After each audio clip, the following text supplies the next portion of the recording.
Hello friends, welcome back to my channel.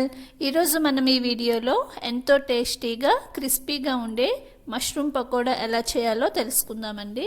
అంతకంటే ముందు మీరు మన ఛానల్ని ఇదే ఫస్ట్ టైం చూసినట్లయితే తప్పకుండా సబ్స్క్రైబ్ చేసుకోండి. ఇప్పుడు ఎలా చేయాలో చూద్దాం.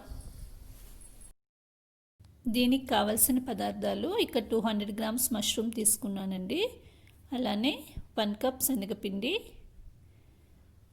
1.5 టేబుల్ స్పూన్ బియ్యం పిండి, అలాగే మీడియం సైజ్ ఆనియన్స్ 2 చిన్న చిన్న ముక్కలుగా కట్ చేసి పెట్టుకున్నానండి. అందులో పచ్చిమిర్చి కూడా 3 యాడ్ చేసుకున్నాను. అలానే 1 టేబుల్ స్పూన్ కారం పొడి, 1 tablespoon garam masala, 1 tablespoon ginger garlic paste, deep ఫ్రైకి సరిపడా ఆయిల్, రుచికి సరిపడా సాల్ట్, అలానే కొద్దిగా కరివేపాకు. ఇప్పుడు మనం ఒక మిక్సింగ్ బౌల్ తీసుకుందామండి. దాంట్లోకి ఆనియన్స్ని, అలానే అందులోనే పచ్చిమిర్చి కూడా వేసుకున్నానండి. నేను ఇక్కడ 3 తీసుకున్నాను. చూడండి, ఇప్పుడు దీంట్లో శనగపిండిని కూడా యాడ్ చేసుకుంటున్నాను. అలానే మష్రూమ్ కూడా యాడ్ చేసుకుంటున్నానండి. నెక్స్ట్ కారపొడిని కూడా యాడ్ చేసుకుంటున్నాను. అలానే బియ్యం పిండి,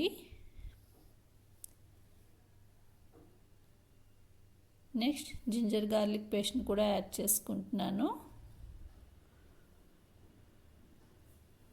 అలానే మనం ఇక్కడ కరివేపాకుని చిన్న చిన్న ముక్కలుగా కట్ చేసి పెట్టుకోవాలండి.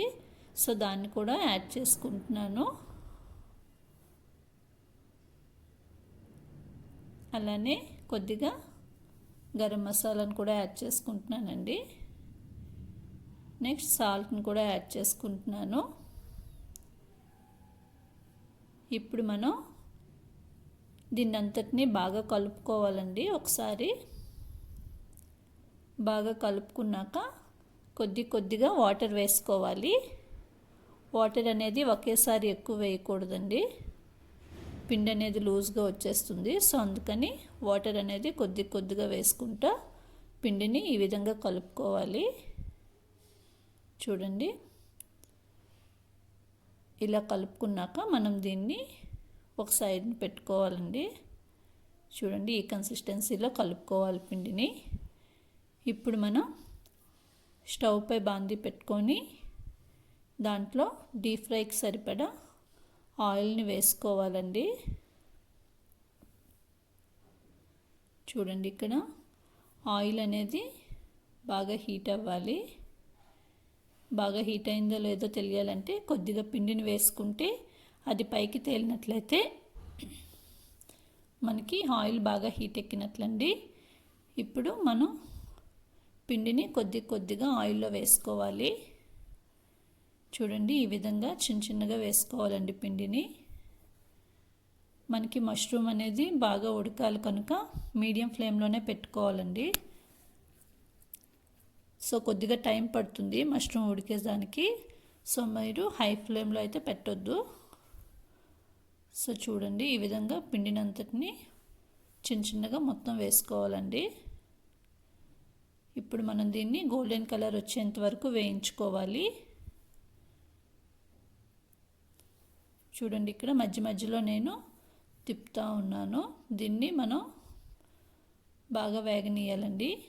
మష్రూమ్ అనేది ఉడకాలి కదా, సో అందుకని మీడియం ఫ్లేమ్లో ఉంచుకోవాలి. బాగా వేగినాక దీన్ని మనం ఇప్పుడు తీసుకోవాలండి. ఒక ప్లేట్లో టిష్యూ పేపర్ని పెట్టుకోవాలి. ఎందుకంటే ఏమైనా ఎక్స్ట్రా ఆయిల్ ఉంటే కనుక టిష్యూ అనేది పీల్చుకుంటుంది కదా, సో అందుకోసమని. చూడండి, ఇక్కడ బాగా వేగినాయి, నేను తీసుకుంటున్నానండి. ఇప్పుడు తీసుకొని దీన్ని ప్లేట్లో వేసుకుంటున్నాను. ఈ విధంగా మనం అన్నిటినీ తీసుకోవాలండి. చాలా ఈజీ అండి మష్రూమ్ పకోడీ. పిల్లలు చాలా ఇష్టంగా తింటారండి స్నాక్గా ఈవినింగ్ టైం వాళ్ళకి పెట్టినట్లయితే. చూడండి, చాలా సింపుల్, అలానే చాలా టేస్ట్గా ఉంటుందండి. ఇక్కడ నేను అన్నీ తీసుకున్నాను. చూడండి, మష్రూమ్ పకోడీ రెడీ అండి. మీకు కనుక ఈ వీడియో నచ్చినట్లయితే లైక్ చేయండి, షేర్ చేయండి, అలానే సబ్స్క్రైబ్ చేసుకోండి. మీకు కూడా ఎలా వచ్చిందో ఒకసారి ట్రై చేసి నా కామెంట్ సెక్షన్లో తెలియజేయండి. Thank you for watching. Bye bye.